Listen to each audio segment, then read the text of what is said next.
Washington Reuters Even before completing their overhaul of the U.S.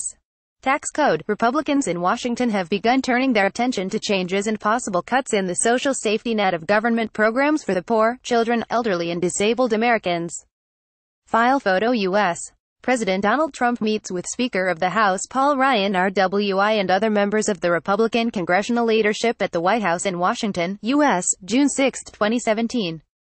REUTERSJoshua RobertsPresid Donald Trump, House of Representatives Speaker Paul Ryan and other Republican officials in recent remarks have made clear that welfare or entitlement reform, as they often call it, will be a top priority for them in 2018.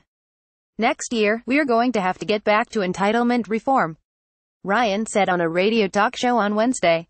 In Republican parlance, entitlement programs mean food stamps, housing assistance, Medicare and Medicaid health insurance for the elderly, poor and disabled, as well as other programs created to assist the needy.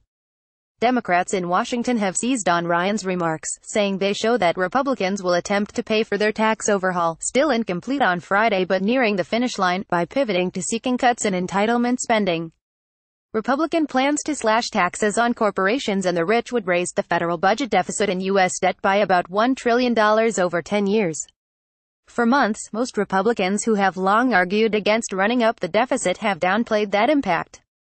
But next year, Democrats are predicting that Republicans will return to a more customary message for them that deficits and debt do matter, and that the best way to address that problem is by cutting federal spending. Republicans' next chapter will be, "Oh, we have a deficit, we have to do something about it, let's cut Medicare and let's cut Medicaid," Democratic Senator Ben Cardin told a news conference on Thursday. Negotiators from the Senate and House on Friday were still hammering out a final version of a Republican tax bill that they want to send to Trump by the end of the month to sign into law. Crafting a single tax bill acceptable to both the Senate and the House is proving difficult.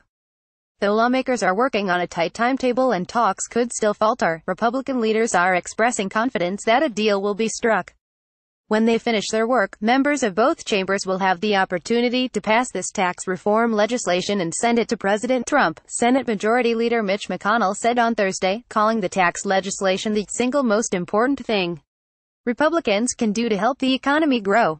The rival Republican tax bills already passed by the House and Senate both would deliver roughly $1.5 trillion in tax cuts over the next decade, with businesses and wealthy Americans scoring the biggest gains.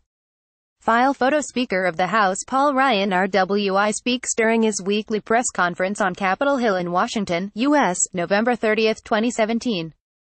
REUTERSJoshua RobertsPresid PHOTO bills would add about $1 trillion to the federal deficit over the same period, according to government estimates, even after taking into account projected economic growth.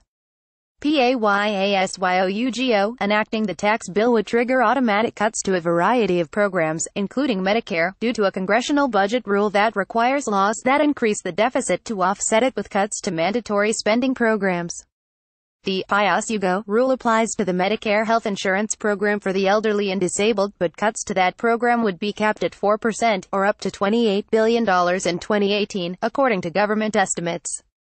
File PHOTO Speaker of the House Paul Ryan RWI speaks during his weekly press conference on Capitol Hill in Washington, U.S., November 30, 2017.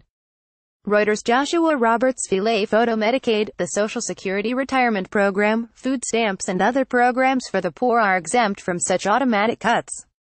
To secure the Republican votes needed to pass the Senate's version of tax legislation on December 2, Ryan and McConnell pledged not to allow automatic cuts to Medicare. This will not happen, they said in a joint statement.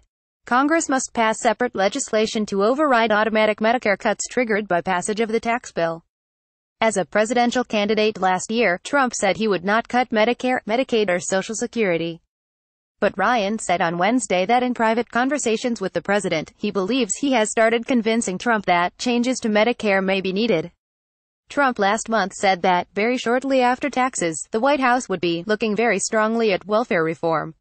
White House economic advisor Kevin Hassett said at a Thursday event hosted by the Pro-Business American Council on Capital Formation Group that the White House has been studying possible changes to the welfare system. Democratic Senator Ron Wyden said during debate last week on the Senate tax bill that Republican talk about entitlement or welfare reform was code for cutting Medicaid, Medicare and Social Security. You're going to hear a lot of lingo about entitlement reforms and welfare reforms. Wyden said on Thursday. Additional reporting by David Morgan, editing by Kevin Draba, and Will Dunham. More Standards v. Thomson Reuters Trust Principles.